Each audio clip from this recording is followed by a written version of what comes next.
দেন বাংলাদেশের ব্যুরোক্রেটিক সিস্টেমে অর্থাৎ বিসিএস ক্যাডার যদি নিয়োগ দেন, সেখানে আপনি 56 জনকে কোটার ভিত্তিতে নিয়োগ দিচ্ছেন আর মাত্র 44 জনকে মেধার ভিত্তিতে নিয়োগ দিচ্ছেন।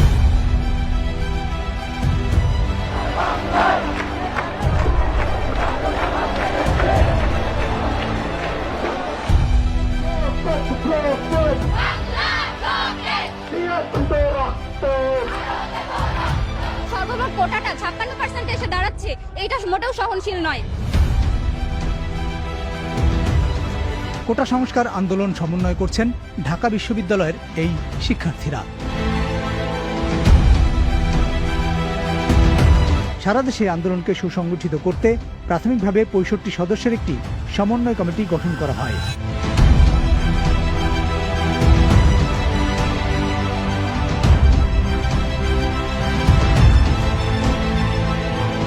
কোটার মেধা তো এক জিনিস না, এইখানে দ্বন্দ্বটা সৃষ্টি করে এটা একটা ট্যাকটিক। তার মানে কি মুক্তিযুদ্ধের সন্তান নাতিপুতিরা কেউ মেধাবী না, যত রাজাকারের বাচ্চারা নাতিপুতি হলো মেধাবী, তাই না?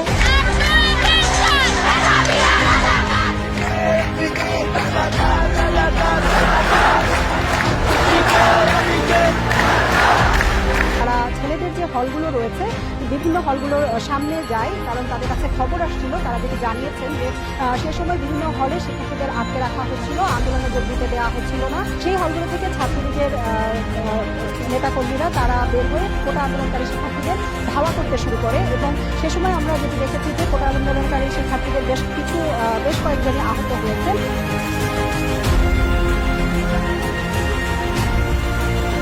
এবারে রাজপথে নেমেছে বেসরকারি বিশ্ববিদ্যালয়। আন্দোলনরত 3টি বেসরকারি বিশ্ববিদ্যালয় শিক্ষার্থীদের সঙ্গে ছাত্রলীগ নেতাকর্মীদের ধাওয়া পাল্টা দেওয়ার ঘটনা ঘটেছে। পরিস্থিতি নিয়ন্ত্রণে দফায় দফায় টিয়ার শেল নিক্ষেপ করে। শিক্ষার্থীদের উপরে পুলিশরা কেন হামলা করবে?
জুলাই শুক্রবার চতুর্দিকে গোলাগুলি, সংঘর্ষ।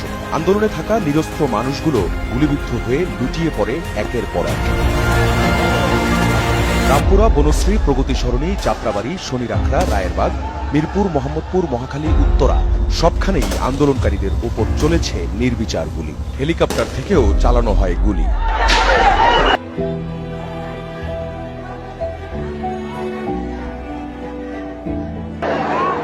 দূর থেকে স্নাইপারের এক একটি গুলিতে মুহূর্তেই প্রাণ যায় আন্দোলনকারীদের। দুপুরের পর থেকে মরদেহগুলো নিয়ে যাওয়া হয় ঢাকা মেডিকেল কলেজ হাসপাতালের মর্গে। আগে থেকেই সেখানে মরদেহ শখানেক।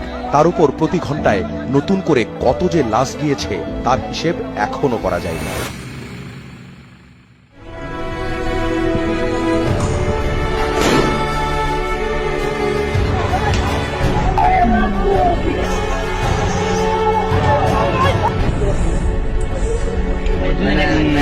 রবিবার আদালতের রায়ে জানানো হয় যে সব ধরনের সরকারি চাকরিতে 93% নিয়োগ মেধার ভিত্তিতে হবে।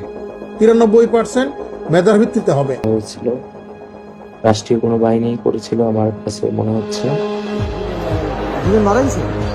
কারফিউর দ্বিতীয় দিন রবিবার সংঘাত সহিংসতা আগের কয়েকদিনের তুলনায় কম হলেও কিছু জায়গায় অল্প সময়ের জন্য বিচ্ছিন্নভাবে চলা সংঘর্ষে ঢাকা ও নারায়ণগঞ্জে অন্তত ১৩ জন মারা যায়।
করে একের পর এক প্রিজন ভ্যান আদালত চত্বরে ঢুকছে আর বের হচ্ছে বাড্ডা ও রামপুরা এলাকা।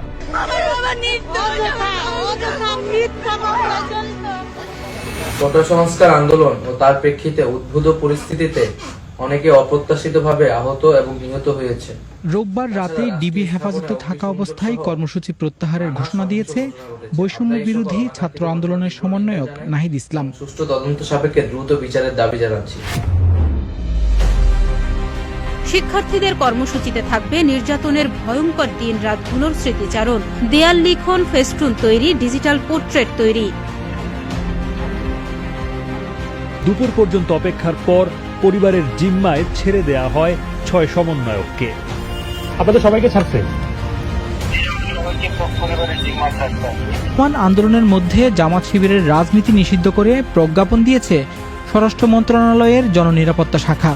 স্থানীয়দের ধারণ করা ভিডিওতে দেখা যায় অস্ত্র ও লাঠিসোঁটা নিয়ে বেশ কয়েকজন ব্যক্তি শিক্ষার্থীদের ওপর হামলা করলে তারা সেক্টর ১১-র বিভিন্ন গলিতে আশ্রয় নেওয়ার চেষ্টা করে।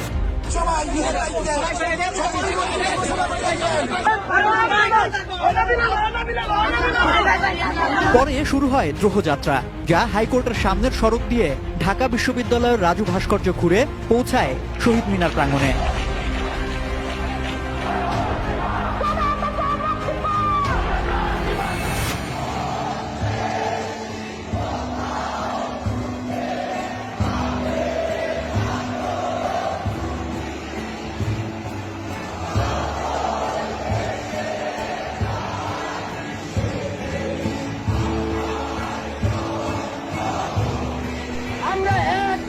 সিদ্ধান্তে উপনীত হয়েছে,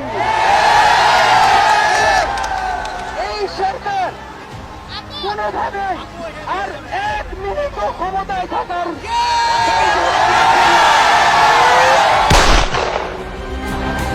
আন্দোলনকারীদের সাথে আওয়ামী লীগ কর্মী ও আইন শৃঙ্খলা রক্ষাকারী বাহিনীর সংঘর্ষে রবিবার রাত 10টা পর্যন্ত সারা দেশে অন্তত ৭৫ জনের মৃত্যুর খবর নিশ্চিতভাবে পাওয়া গেছে। একটি জরুরি সিদ্ধান্ত মোতাবেক আমাদের যে ৬ তারিখের যে লং মার্চ টু ঢাকা কর্মসূচি ছিল সেটাকে আমরা একদিন এগিয়ে নিয়ে এসেছি, অর্থাৎ আগামীকাল ৫ই অগস্ট সারা দেশের মুক্তিকামী জনতাকে ঢাকার উদ্দেশ্যে রওনা হওয়ার জন্য আমরা আহ্বান জানাচ্ছি।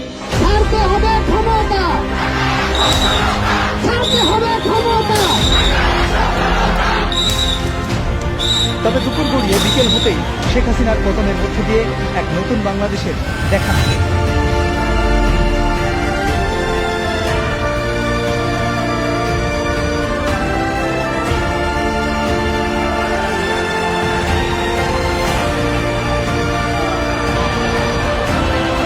একদিকে উল্লাস, অন্যদিকে ক্ষোভের প্রকাশ।